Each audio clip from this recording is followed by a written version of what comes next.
Unit 3. Selling. Track 25. Extract 1.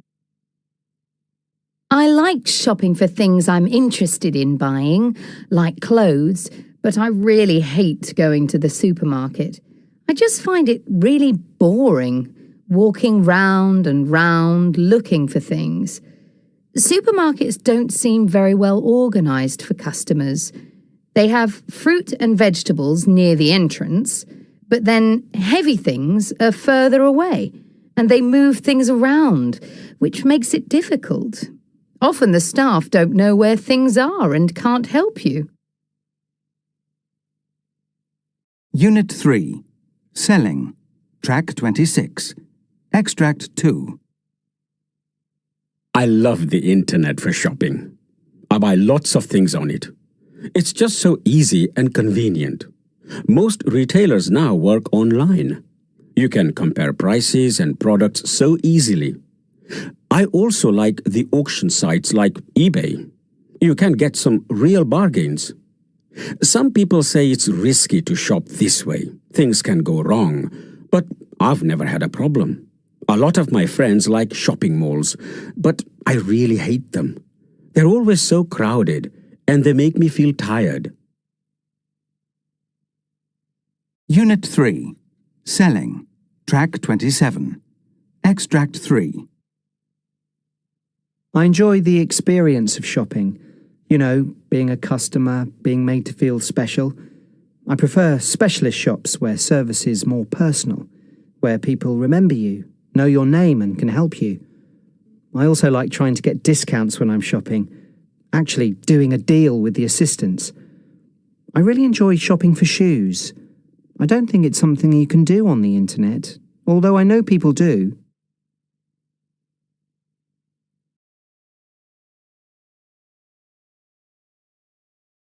Unit 3. Selling. Track 28. What does QVC do?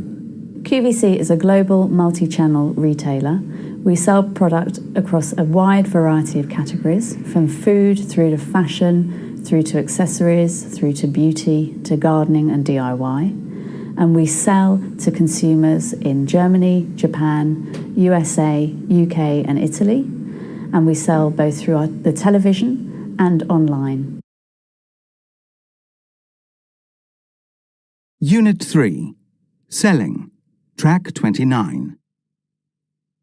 What's the secret of a really good sales presentation? Firstly, having a product that you can easily demonstrate and a product that has a good story behind it. Secondly, that the person who's actually giving the sales presentation can engage with their audience in a credible fashion, can tell the story very clearly, and can demonstrate the features and benefits of each product in a very clear and easy to understand way. Can you give us an example of how you develop a sales pitch? First of all, it's all in the preparation. So it's all about knowing the product inside and out, what the product can do, what it can't do, when it is suitable, when the product isn't suitable, and then be able to demonstrate the product to its best advantage in a very clear and precise fashion, but also in an engaging way.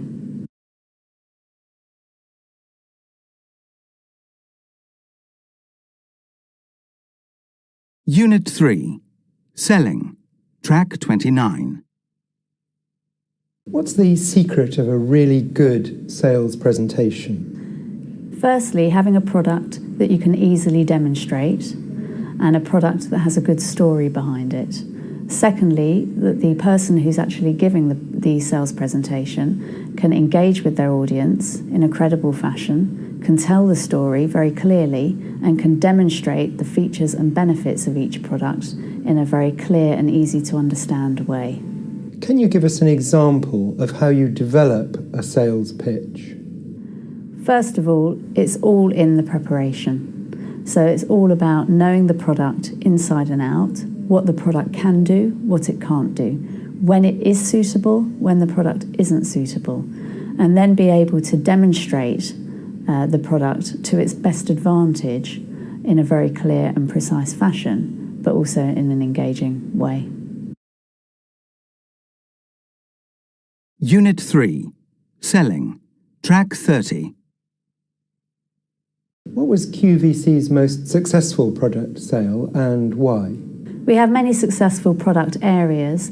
One of our strongest is beauty. Beauty works so well on TV for two reasons. First of all, each beauty brand has a fantastic story behind it, and we can really bring life to the brand and to the product presentation through telling that story in a very engaging way. And secondly, each product is very easy to demonstrate. So if it's a skincare product like a moisturiser, we can show how to apply it, how much to apply in order to give the best effects. Finally, we add another layer to our sales presentation in that we may invite the expert behind that product to tell the story. Are some types of product easier to sell than others? Yes, and in fact some products are very difficult to sell on our business model. So take fragrance, for example. Clearly the main piece you want to communicate with a fragrance is how it smells, and that can be very challenging to do through a television environment. Unit 3. Selling. Track 31. How has online shopping altered the way you sell? It's given us a fantastic opportunity to sell in a different way to our consumers. So if a customer wants to buy a skincare product at 10 o'clock at night, and perhaps on air we're showing a gardening item, she can now go down to our website, she can browse through the range of product online that suit her at that moment in time. She can see an image of the product, she can see the product description, she can see what other customers think about the product through our ratings and reviews service, and as well she can see the video demonstration. So it opens up our range of 15,000 products to the customer at any time, day or night.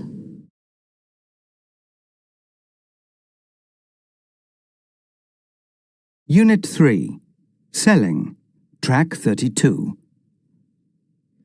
So, your plan is to provide electric cars in your town centre. People will rent them to do their shopping, go about their business, and so on, right? Yes. Pollution is a big problem here. We're trying all sorts of ideas to reduce it. We're interested in starting with 10 electric cars. If it works, we'll increase the number later on. I see from your price list that a standard two-seater car will cost about 12,000 euros. Is that correct? Yes. The price includes transport and insurance costs. If you order 10 vehicles, you'll be paying us about 100,000 euros, minus the 2% discount we offer a new customer. But if you increased your order, we could offer a much higher discount. Okay. How much would that be?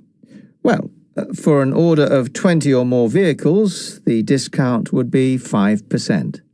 I see. Let me think about it. What about delivery? We'd like to start the program in June, if possible. To be honest, that's a bit early for us.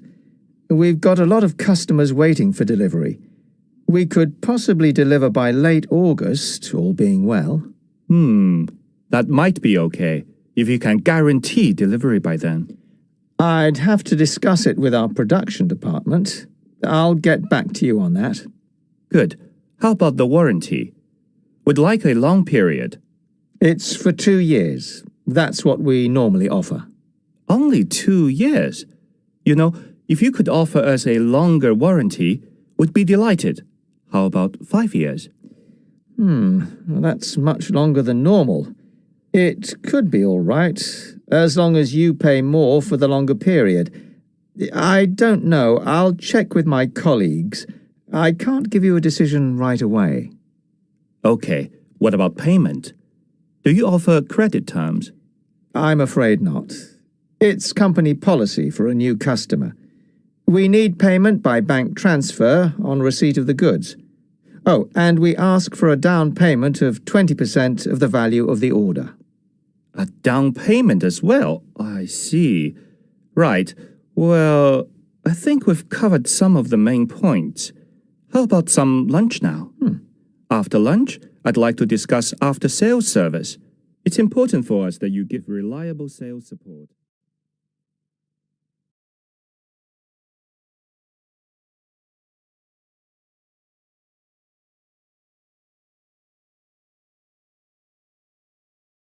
Unit 3.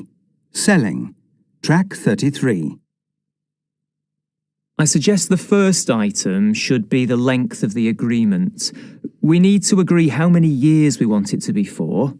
And after that, let's talk about the number of rooms you want and what types of rooms you'd like to reserve for your customers, okay? Yes, that makes sense to me. First the length of the contract, and then the number and type of rooms. After that, I suppose services come next. That item could take some time to discuss. Yes, I think it'll take the most time. So services will be the third item on the agenda, and I'll allow quite a bit of time for that. Next, how about advertising? No, I think that should come later. We need to talk about the rates next, and especially any discounts you can offer on your listed prices. Okay, rates can come before advertising. We'll probably have quite a long discussion about discounts, so I'll make time for that. And then, finally, we can talk about advertising costs. I hope that won't take too long. How's that? That's fine. I'm happy with the agenda. I think it covers all the main points we need to talk about. Good. See you next week then. Goodbye. Bye.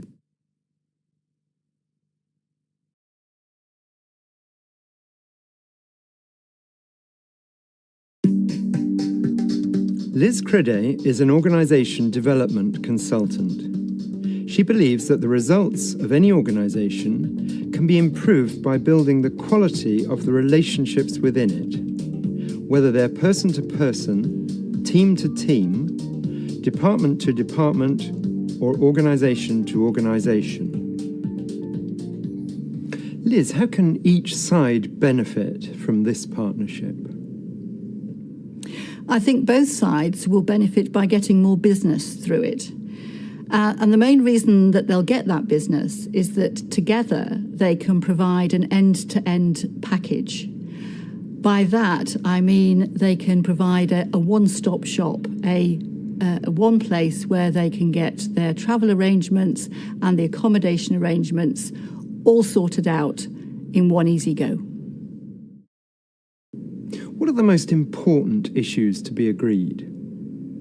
I think there are two main issues to be agreed.